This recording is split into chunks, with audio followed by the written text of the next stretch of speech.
is DeFi and crypto lending. Now, I'm really excited about this one, decentralized finance and crypto lending, both centralized and decentralized. So you've got players out there, the companies like BlockFi, like Celsius Network and various others that they secured their funding rounds prior to the health crisis, which is a good thing. But also the centralized lending services has become a real trend of people want to receive yield on their crypto.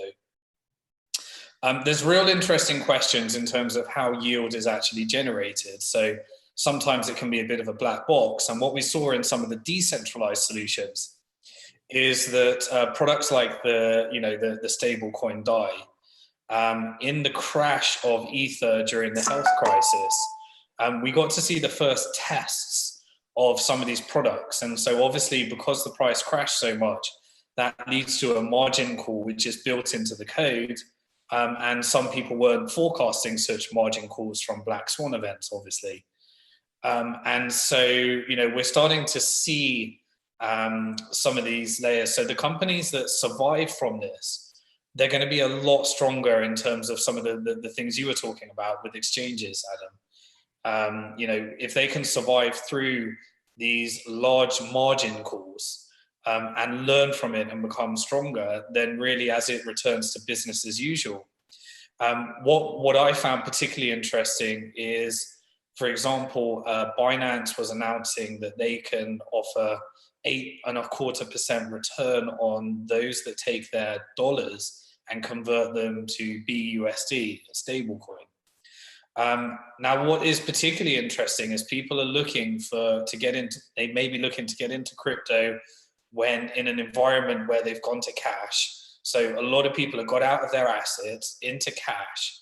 And I think that during these lockdowns, they're probably looking at what they can do with that cash in terms of the crypto industry. And then when they can get yields that they can't get in the traditional markets, it will become pretty interesting. Now, obviously, with higher yield comes higher risk, and lots of people need to learn those lessons, that there is no doubt a degree of risk, but then risk is different. So, when you're talking about risk, people use the word risk, but there's so many different types of risks. Like, there's a credit risk associated with leaving your money at a bank, which I believe that people are going to start to experience as the financial situation unfolds. There's different risk when they're lending for traders that want to do margin and they've got collateral behind it, which is what we see in a lot of the lending products in the crypto space. We're working with one of the major companies in the lending space right now. We're just trying to look for the right timing to put it live on BnkToTheFuture. But as I said, any of these lending and DeFi services that come through these challenges that we see when we get mass corrections in prices are going to be the ones that, the ones that were here before this, experienced it, and remain afterwards. They're going to come out a lot wiser and have a lot more tighter processes, tighter protocols. And I'm really interested in both the decentralized products, how they survive it, and the centralized products. So, the margin calls and testing these products has been an interesting thing, a result that can come from this health crisis. So again, we're still long-term bullish on the concept, and we will look to bring more opportunities when the timing's right. And we're currently working with one of the major companies in the industry that we can't wait to bring to investors when they're more thinking about their investing. Any thoughts on DeFi and lending, Adam? Yeah, what I think is as soon as you have a centralized service, then you're looking at accountability. So who is behind the business? Kind of what we were discussing before. Some of those businesses may be regulated. Usually, lending in general is a regulated business. Some of them may not be regulated. So when you go through a big crisis like such as the one that we're experiencing at the moment, it's a question of how resilient they are. Either if they're not regulated, then you need to be looking, okay, well, are they able to weather this crisis? Are they hiding anything? Is there something that they haven't told their consumers? You need to be able to read between the lines, so to speak. If they are regulated, then you have a little bit more of an assurance that there's certain procedures in place to manage them. On the flip side, with decentralized finance, I think the key thing when you're going into that space is buyer beware, because there is no one accountable per se. There's no business behind a DeFi contract. So we have to consider it for what it is, which is experimental. And if you go into that product and whether it's DAI or another product, as long as you're going into that product with eyes open, that this thing may implode, something may occur to that smart contract, there may be a bug in the code, there may be a systemic event which causes the thing to actually break down, then as long as you're aware of those risks before you get into it, then you won't be surprised. But I think, again, the truth is with Ethereum and the way that they're able to create amazing innovation is that people aren't afraid of the experimentation and the risk of experimentation that comes with that. And the code gets stronger and stronger and stronger. If you look at, for example, the DAO hack, which happened 3-4 years ago, people have now learned how to make better DAOs as a result. Okay, not too many people were at a loss as a result, because they would be able to claw back the Ethereum network to address the loss. But the key thing about decentralization is experimentation and innovation, but to be aware that there is some fundamental risk involved in that. And that if they can survive, that smart contract can survive, then it will be a much better and much more resilient smart contract than anything else out there.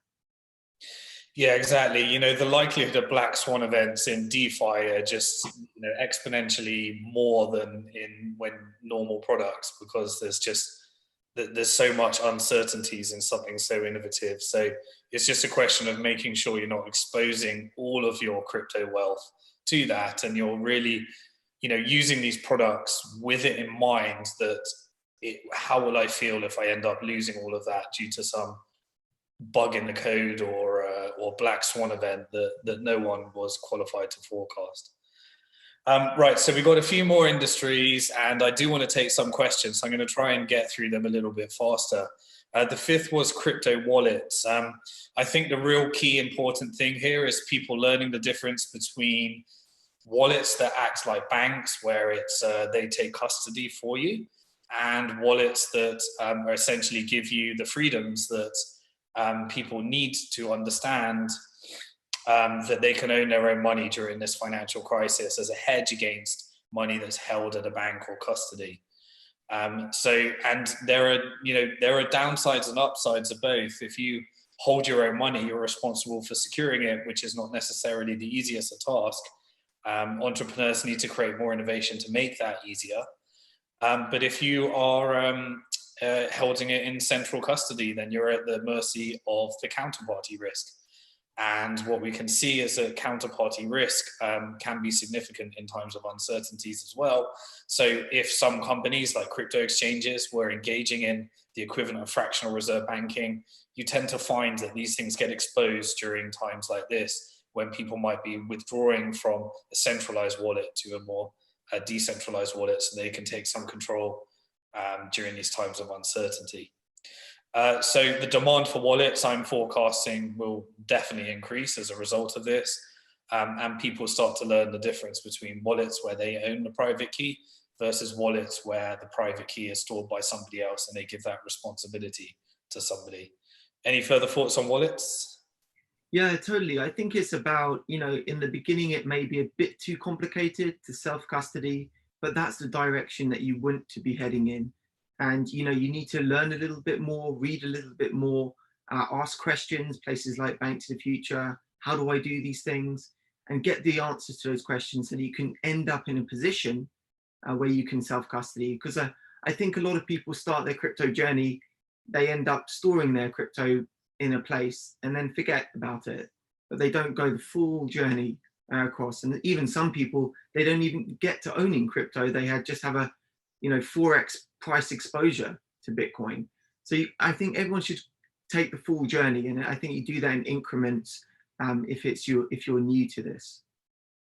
Yeah, I'll never forget the first time I downloaded that wallet, and did that first transaction and ended up sending it eventually to a hardware wallet. And it really is, in these times of it's really worth, if you're in a situation where you're just bored at the moment, and you're sad at home, and you're not major, your health hasn't been affected by the situation, then it's really worth doing those, taking the time to do those things that you never quite got around to in the normal busyness of your normal routine.